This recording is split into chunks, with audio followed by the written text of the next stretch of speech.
So how does your problems change the way you see negative aspects of your life? So today I'm going to be talking about the perspective shift you must make to be able to run through life's challenges and barriers. Let's get straight into the video. Get to know me personally with my one-on-one coaching. First call is absolutely free, so check that link out in the description after this video.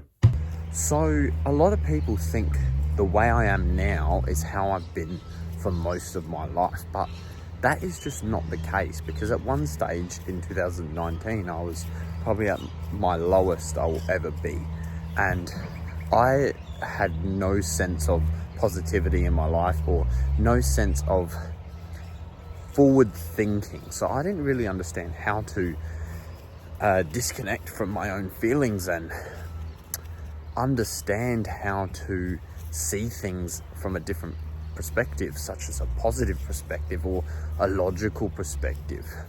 So when we start to get into these ruts and these problems with not being able to think logically or not thinking too emotionally about things, it will cause us to become very negative and upset and sad. So the way I actually changed my perspective on life and how to think of things during this time was a bit more complicated than you think, because all I really did was be in the moment and be where I was, because it wasn't until my cat passed away is when my brain kind of just said, wow, hold on a second, why am I like this? Why do I have to be like this? I don't need to be like this. I'm choosing to be like this because I want people to feel sorry for me. I want people to feel upset for me, which is not a good thing to think. Like, you are your control. You control your life. You have the controller in your hand. You can decide what to do with the controller. And if you want to decide to be upset and blame other people, like my previous video, then you can do that. But it comes at a price. It comes at a cost. Everything comes at a price and a cost to the feelings and the thoughts and the decisions you make. Sometimes at the end of the day, it might just be that you need time.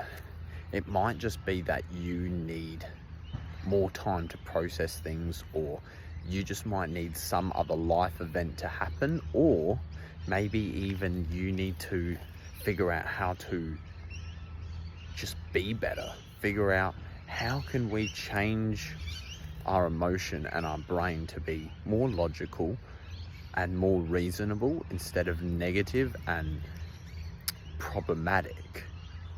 But as I said, I wouldn't try to make this an excuse, because it would be better to live 10 years happy and then say pass away than live the 9 years negatively and then have 1 year where you're happy and then pass away.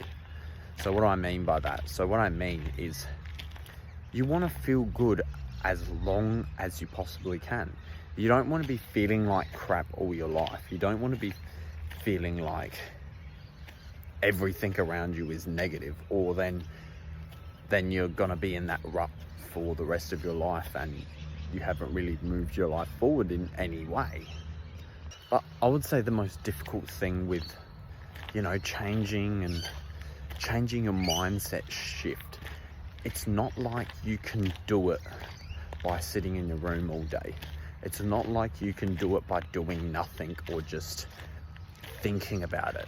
There needs to be some sort of action. You need some sort of plan. You need some sort of way of maybe distracting yourself, such as going to work or going for a bike ride or doing something else with friends, instead of just sitting in your room hoping that something will change or someone will come and save you.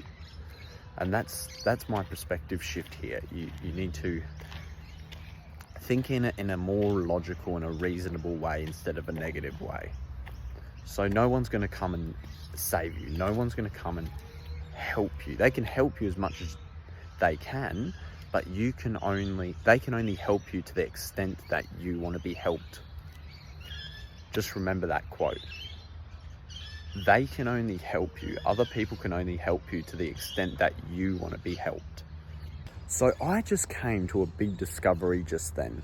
I just sat for about 5 minutes, or walked around for about 5 minutes thinking about this, but I've realized that, for example, if you want to do better in, say, business, or you want to do better at a sport, or you want to do better in something, whatever it is, you want to be the best at it, or you want to be very good at it, you can go and train for maybe 1 hour. Say it's the gym, you train for 1 hour. But then the next hour, or the next couple of hours, it's not that you keep training there, it's that you learn about it, you think about it, you get immersed in it. So I've just realized that with your feelings, this is kind of the same, but in the opposite way. If you just sit there and think about, how do I make me better? How do I get better? And you just overthink about it all day. The problem is, because you've got no end goal and there's not actually any real, how do I describe it? Hold on, let me think about this one. There's not actually any real end to it. There's no real finishing plan. Where a sport, you have a finishing plan, you have your end goal. I want to do this to win. Okay, what are the steps to get there? Okay, I need to do this, this, and this, and this. Where with emotional thinking and thinking, I'm just going to make myself better by thinking about it and thinking about it all day, it's actually worse for you, because it's very hard to grasp the concept of completing that step. It's very hard to grasp, make my emotional and my mental health better. That's not really something that you can 100% write on paper, because it's more emotional than physical, or you can't physically see that.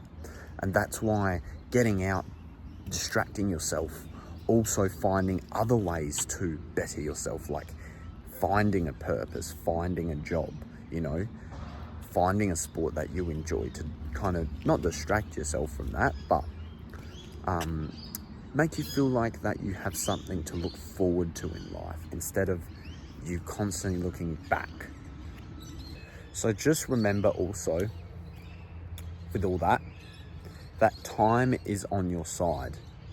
Time passes, and as time passes, things do get better. That is a guarantee, because you'll get older, you'll get more wiser, and you'll get more understanding. But you need to also be doing things that expand your brain, make you more wiser, make you better, instead of just doing nothing. But that's my last point. Time is on your side. Time will only go forward. Time will never go back. So you don't need to worry about going backwards. You don't need to worry about going back to that state, because time is never going backwards. It's always going forwards. That's a good thing. Time is always going forwards, and it will never stop. Anyway, that's the end of this video. Like and subscribe for more educational content about autism and how to be a more independent young man on the autism spectrum. Anyway, thank you for listening.